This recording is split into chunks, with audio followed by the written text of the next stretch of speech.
Go inside the Crimson Tide with your hosts Rodney Orr and Gary Harris, keeping you informed on everything Alabama. And now, Tider Insider TV. And good evening, everybody. Welcome into another edition of Tider Insider TV, presented each and every week by Buffalo Rock Bottling Company, alongside Rodney Orr from TiderInsider.com. I'm WVUA 23 Sports Director Gary Harris, and Buffalo Rock tonight providing us with Diet Pepsi. And you know, I go back and forth, and Lord mercy, I love regular Pepsi. But, you know, when I look like Santa Claus, I got to get on the diet. And let me tell you what, that's good too. Diet Pepsi, Pepsi Max, whatever it may be. Pick up some great Pepsi products the next time you're at your local grocery store. Pepsi, a Southern original from Buffalo Rock. Well, Rodney, the Alabama Crimson Tide coming off another big SEC win, 24-10 against number 19 LSU. The win keeps Alabama undefeated. And head coach Nick Saban was also impressed with the players' perseverance in a tough battle against the Tigers. This Coach Talk segment sponsored by Tuscaloosa Tourism and Sports. The players showed a lot of persistence, determination, discipline to be able to stay in the game in a tough, hard-fought game and come out on top and win the game. I also think that it was probably a good lesson for everybody to have to deal with hard. You know, I talked about that after the game, and to respond the right way when, you know, things don't go well. We're playing lots of good teams right now. We're going to play another good team this week, and you know, there's going to be a lot of tough circumstances, and sometimes those guys are going to win. Rodney, it was hard. And listen, I picked it 35-13. It wasn't that far off. But, you know, you got to give LSU credit. And maybe I did underestimate them just a little bit. This is a team that's been reeling in top 10 recruiting classes just like Alabama. Traditionally, they play Alabama as tough as anybody on the schedule. They had a bye week. They were ready to play. They had a good game plan. I'm not sure it was a game plan that could win the game for them, but it was certainly a game plan that could keep the game into a respectable margin. And Alabama, you know, had to play hard and had to play tough and had to play physical. And like Saban said, they gutted it out. Oh, I picked it 27. Yeah, you were pretty. So I you know, it really didn't go much like I didn't expect or whatever. But, you know, I'm with you, Gary. I mean, they have a lot of talent. I think they had gotten a lot better since their win over at Auburn or over Auburn. And, you know, I really felt like that LSU would be very competitive. They are a tremendous team in terms of some of their talent. And, you know, I thought they played that way, Gary. But the thing that really kind of stuck out to me was I don't think LSU really ever thought they could win the game. That's the same thing I thought, Rodney. It was almost like, you know, we're going to play this thing close to the vest. We're going to try to control the ball, time of possession, run more plays, force Alabama to throw the ball. But once they got down 14-0, I'm with you. I never sensed that they ever said 2 possessions down, hey, let's go try to win the game. It was almost like, let's just keep hanging around and maybe we'll get a blocked punt or a defensive touchdown or something like that. Now, as far as their game plan defensively, it was a good one. You know, they stacked the box. They had a spy on Jalen, and they forced Alabama to throw the football. He threw 11-24, which doesn't sound great, but 183, so they made some shots down the field, had a couple of other passes dropped. I thought they threw it well enough to get the job done, and that's what you're going to have to do when these defenses jam the line of scrimmage. You're going to have to take some shots down the field. And they had some drops. Alabama did. And there you see LSU taking some deep shots. They took several of those in this game, Gary, trying to make some plays with their wide receivers. Came close on some. But, you know, the thing that I think, going back to my earlier comment about not thinking they had a chance to win the game, and I don't know if he got hurt or not, you may know, but I wondered why they took Etling out with 5 minutes left. You know, I still thought at least you could try to win the game, and they didn't seem like they were convinced they could even try. Yeah, if you're going to try to change quarterbacks, do it earlier. But you're right, to put that freshman in there in that circumstance, it was almost like they waved the white flag. But LSU seemed happy afterwards with the way they played the game. They didn't win it, but they felt like they made a statement as to the fact that they can play with Alabama. Of course, they've done that just about every year. Texas A&M did the same thing earlier in the year. Staying close now seems to be a moral victory. Kind of strange the way the SEC's changed. All right, a great win for Alabama over LSU, but it didn't come without some negative consequences. Sophomore Matt Wilson, the linebacker, out 4 to 6 weeks with a foot injury, and senior Sean Dion Hamilton. This one really hurts for him too. He's most likely out for the season with a broken kneecap. It's a huge hit to this Alabama defense, and one that doesn't, of course, go unnoticed by the Alabama players. Just a devastating thing to the team, just with the key players that we did lose. You know, something like this is definitely unplanned. You definitely don't plan for things like this, but for us, all we can really do, man, is just, you know, continue to just improve as a team. You know, it's tough, and to, lose guys like that and SDH and Mac Wilson. It's always tough, but, kind of next man up mentality, and we're still going to have to go out there and play. You do have to go out there and play. That's the reality of it. Nobody's feeling sorry for you. At the same time, Rodney, even a defense as talented as Alabama, the way they've been hit with injuries at the linebacker position. Christian Miller and Terrell Lewis are still not back. You've had other guys miss time, and now you got Sean Dion Hamilton, which, I know Mika Fitzpatrick, in my opinion, is the best player on defense. I think Sean Dion Hamilton's the heart and soul of that defense. And Matt Wilson, who is really coming on. You're not going to be the same defense. And Deshaun Han only played a few snaps. I mean, this is a good defense, but it is not what it was going into that first ball game. If you'd have told me Lewis, Miller, Sean Dion Hamilton, and Wilson would be out at this point in the season, I'd have told you it might not be good at all. But, Alabama is still undefeated. And how about Minka Fitzpatrick? He missed a lot of the game. He did. There he is in that particular play, missed number a lot of the game. 29. But, pulled the hamstring. And, he's expected to play this week, at least it sounds anyway. And, we'll see. But that's a lot of brain power. I'm telling you, it's not just the physical stuff with Sean Dion Hamilton. He's a guy that has a lot of experience, Gary. You mentioned him being the heart and soul. There you see Mac Wilson. What a shot he put on the A&M return guy there. But, you lose so much with him in terms of the leadership. I think he makes everyone else feel comfortable around him. He sets the defense. He called the signals. And you're losing a great leader and a guy that really understood the defense. Yeah, young guys have got to be ready to play. I mean, they're going to be called on, and veterans like Keith Holcomb, who has already shown he can get it done, he's going to have to play even more as well. Well, and with with Wilson out, he's so versatile. Yeah. Played so many different roles at that linebacker spot, so now you've got to fill all those different roles that he could play. And Dylan Moses did a nice job, got a sack and a half late in the game. Here's one of those right there with Deron Payne. But, he's a freshman that we're out of Baton Rouge, so that was really big for him. Vandarius Cowan, another true freshman, playing a lot. He's working inside linebacker this week. Gary was outside last week. Yeah, he's got a lot of athletic ability, but they're young. All right, still to come on TITV, a look at the Alabama men's basketball exhibition game against UA Huntsville and why Colin Sexton is still not ready to play. Nothing to do with a physical issue. Also, the Crimson Tide preps for an SEC matchup against Mississippi State this Saturday night in Starkville. Hear from the Bulldogs head coach Dan Mullen when we come back. And, of course, we'll get to your phone calls, emails, and tweets. There's the information on your screen. The phone number, 205-348-WVUA. That's 348-9882. There's the email. There's the way you can tweet at us. We'll be back with more TITV right after this. Stay with us. Welcome back to Tider Insider TV. As always, alongside Rodney Orr, I'm Gary Harris. Another SEC matchup with the Mississippi State Bulldogs this Saturday night in Starkville. State coming off a hard-fought 34-21 win against UMass last week. Head coach Dan Mullen, though, understands the challenge the Crimson Tide poses as well as anybody in this league. Great challenge for our guys this week, obviously playing the best team in the country, a team that's really been the dominant program in all of college football over the last 10 years. Don't know them well, play. We get, I guess not everybody, we get to play them every year. So we know them well. They got obviously explosive players all over the field. They got one of the top defenses, if not the best defense in the country.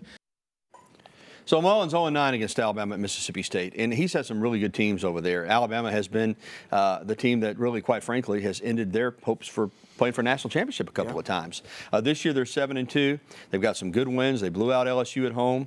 They got blown out on the road against Auburn and at Georgia, but this one's at home, and it's at night, and they can be really, really hostile there with the Cowbells. I think Alabama's a better football team, but this is going to be another one of those games where it's going to be tough, it's going to be physical, and Alabama's going to have to go earn it. Well, I think Mississippi State, when you look at them, Gary, they're on a little bit of a roll. They've won 4 straight games, so I think they're really confident, and I think they've been preparing for Alabama for 2 weeks. I look at them offensively. Nick Fitzgerald really makes them go. There you see defensively. They have returned 3 interceptions in the last 3 weeks, Gary, for touchdowns. They've, in the last 4 games, they've had 7 picks. So defensively under Todd Grantham, they're doing an outstanding job. They rank in the top 25 in 6 defensive categories. They're really improved on that side of the ball. They only give up 18 points a game. There you see Nick Fitzgerald, their really good quarterback. He leads the team in rushing with 800 yards. He's ran for 12 touchdowns. He's thrown for 13. Now, the one thing he is susceptible to do is throwing the interceptions. He's thrown 10. Last year, he had a miserable game against Alabama. 51-3. He threw for only 140-plus yards, only 10 completions on 33 attempts. He ran for just 15 yards on 11 carries, got sacked 3 times, had a pick. But he said this week that has absolutely nothing to do with this year's game. You agree with that? Well, yeah, it doesn't. First of all, 2 totally different teams. I mean, there's a lot of guys on that Alabama defense that last year that aren't here now, and there's a lot of guys, as we mentioned earlier, that were here on this Alabama defense that aren't here now. So, yeah, he's right. Plus, they're playing at home, the Cowbells and all that stuff, and I think, you know, Nick Fitzgerald's a really good quarterback. I think he's very dangerous as a runner. You know, he's only a 56% passer, so he's kind of hit and miss throwing the football. But, you know, he's thrown 13 TDs. He's been picked 10 times. But he's still dangerous. Yeah, he is, and it is going to be a tough game. All right, moving on from the football field to the basketball court. Alabama faced UAH in an exhibition game last night at Coleman Coliseum, and they won the game 74-65 after falling behind 14-1. It's almost a solid showing for the Crimson Tide against a well-coached team. Lenny Acuff does a great job. Yet there was a new but familiar face missing in the lineup.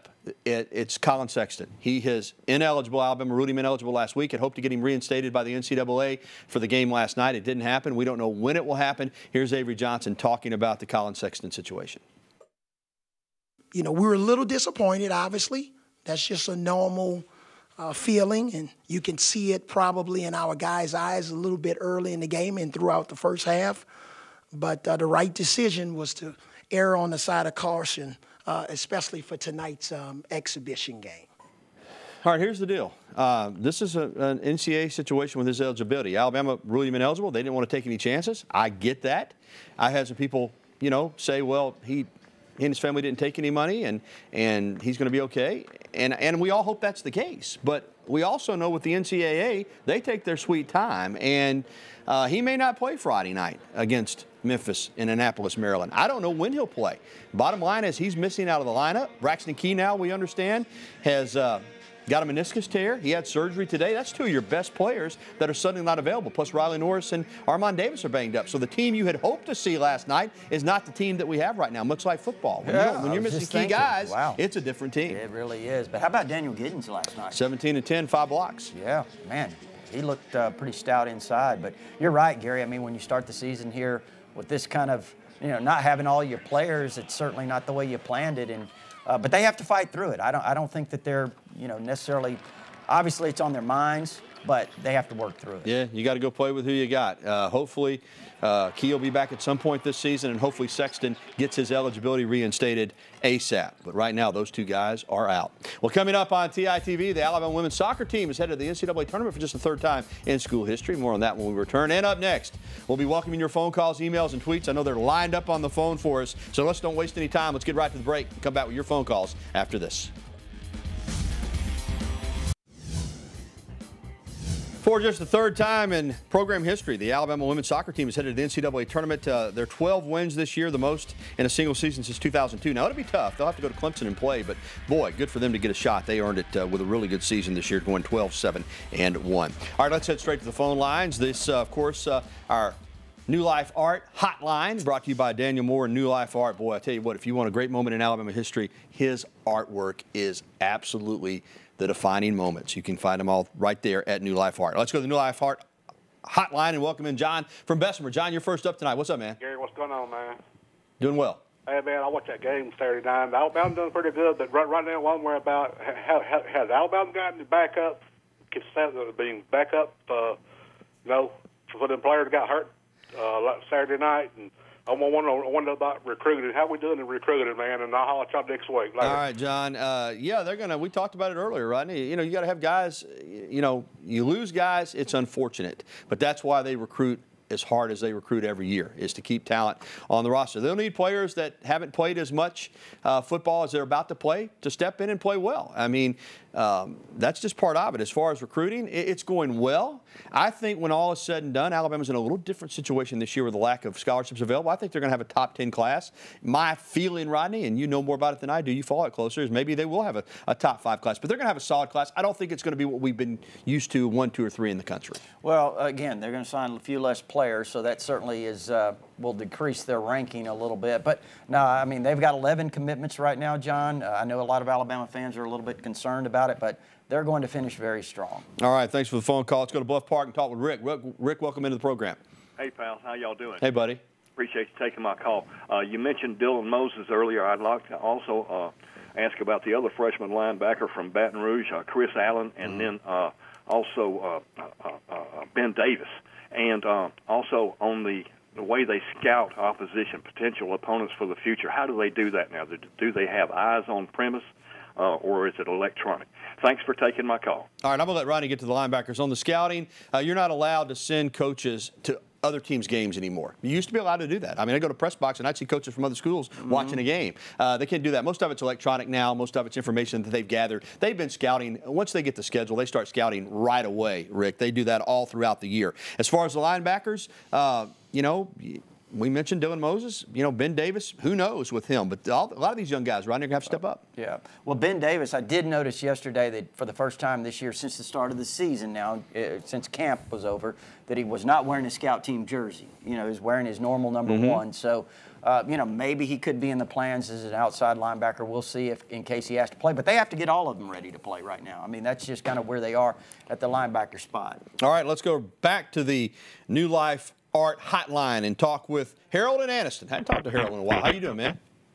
Hey, how you doing, guys? Very well. Hey, man, I watched the game, man, and like I said, it was a great game. And like y'all said, I saw a few drops by wide receivers. You know, maybe they'll tighten that up next week. I'm quite sure. I wanted to ask y'all, man, I watched the game, and it looked like we gave up more, you know, running yards than we're used to giving up. And it just looked like we were a little soft on the defensive line.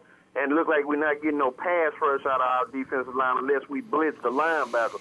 I just want to know from y'all, do you think this, you know, might, you know, be something we need to be concerned about if we go up against teams like Georgia or Auburn? All right, man. Yeah, they did give up 306 total yards, which for most teams would be a really good night defensively. For Alabama, you're right, probably not their best night. They had the one Wildcat play that went for a long gain. LSU had some success running the ball. I thought the pass rush was decent. Toward the end of the game, it is really good. But, yeah, it probably, based on our perception of Alabama's defense, was not one of their better games. Well, you know, again, I think you mentioned the Wildcat run. That was a 54-yard run. They gave up 151 yards, so they would have held LSU to 97 yards. I think a lot of fans are looking at what happened the last 2 years when they held Fournette to 31 to 35 yards. Some of that's a little bit unrealistic.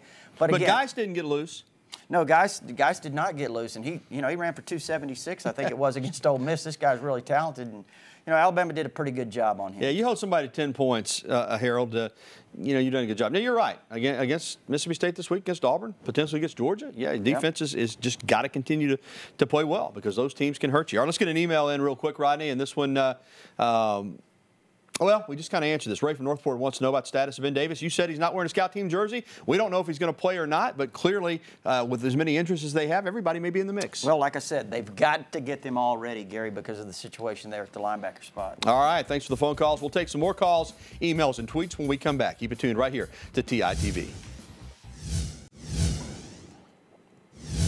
Welcome back. A quick mention that Alabama Cross Country will be hosting the NCAA Regional this Friday here in Tuscaloosa. Get out and check it out. That's a really great sport with a lot of endurance by those athletes. All right, let's go right back to the Daniel Moore New Life Art Hotline and welcome in Charles from Columbiana. Charles, you got it, man. Okay. Go ahead. I wanted to I asked when a defensive back is supposed to look around if he's chasing the offensive player to catch a ball. When is he supposed to look around for the ball? When the offensive player looks around? All right, Charles. Yeah, we'll take that. The key is the corner usually is what you're dealing with in this situation. He's got to run with the receiver all the way. If he turns too quick, the receiver's going to get space and catch the ball. So what they're taught is, and that's why receivers try not to give it away too quick, is they don't want him to get his head around. But really, he's trying to get his head around at the last second. It's tough. It's hard to do. But these receivers are running 4-4 sometimes, and the defensive back, Rodney, it's a tough job. Sometimes they don't get it around. Sometimes, you know what, the receiver makes a play. But they're trying to run with a guy, and when they see the receiver bring his hands up to catch the ball, that's usually when they try to get around so they don't get a pass interference. They do. That's a good point. But also, too, Gary, you know, if they've got a little advantage on them, you turn your head, it goes over your head. That's right. It's a tough position to play. All right, Sammy in Walker County. Go fast, Sammy. Sammy. And Rodney, glad to talk with y'all. All right. I was really impressed. I could really see the improvement. I could see the maturity and the growth and everything of Jalen Hurts against LSU. I thought he Thought he played great. I just wonder what y'all thought. Yeah, he is. Thanks. He's playing better, and I thought he threw some balls down the field. He's going to have to make more of those throws, but yeah, I think he's improving in the passing game. Yep, certainly feels more comfortable in the pocket. All right, good job, Sammy. Great phone calls tonight. We are going to get an email in real quick though, and this is from Bobby. The missed holding calls are getting worse. Is it just me, or does everyone else see the same thing on all the no calls? Rodney, it does seem like that Alabama gets a lot of pressure sometimes, and they don't get many calls against the opponent, but got to play through it. I call some of them in the press box. You know? Yeah. You see them, I see them. I'm just accept that when Alabama plays somebody, the other team, they're not going to get many penalties. You just have to deal with it. All right, we're going to be back with more right after this. Thanks for the calls. You know what? When you win the PGA Championship, they're going to honor you on the field. That's what happened with Justin Thomas, former Bama golfer. There's the Wanamaker Trophy, man. Great moment. He was back for the LSU game, and boy, I tell you what, one of the finest golfers in the world right now. Only 24 years old, and going to have more majors in his future. All right, welcome back to the program. We're going to get to our predictions. Rodney, real quickly, though, the college football rankings. Georgia still 1, Alabama 2, Notre Dame 3, Clemson 4, Oklahoma 5, and TCU 6. All right, you're always first up. Alabama, Mississippi State. What you got? Well, you know, Gary, I think going over to Starkville is going to be a really tough game for Alabama. Again, you're going on the road. It's a night game. I think Mississippi State's a really quality team. They've won 4 in a row. They've got a lot of confidence. You look at them offensively. If you want to stop them, you've got to stop their running game. They run for 259 a game. We talked about Nick Fitzgerald and the running back Aries Williams. They're two outstanding ground gainers on the running the football. But you know, Gary, I just think Alabama's a better team. 24-16. You know, I'm with you, and I maybe I'm going to be a little too optimistic. I think we'll see the effects some of not having some of these linebackers. I think Mississippi State's going to get a couple touchdowns in this game. I think Alabama, though, is going to be more productive offensively than they were against LSU. I really do. I think Alabama gets 5 touchdowns in this game. I think they win it. Now, that's not a blowout. I think this is a game into the second half. Alabama pulls away late to win 35-17. We'll find out Saturday night. All right, as always, our beautiful shirts and ties tonight provided by the Locker Room in downtown Tuscaloosa, home of the original and elephant wear. Go by and see Alex and Rush and the folks and visit them in person or shop online at locker-room.biz. Man, I tell you what, they will make you look good and feel even better. All right, that's going to do it for the show tonight. A reminder that you can catch a replay tonight at 10:30 or find it anytime at WVUA23.com. For Rodney Orr, I'm Gary Harris. Have a good night, everybody.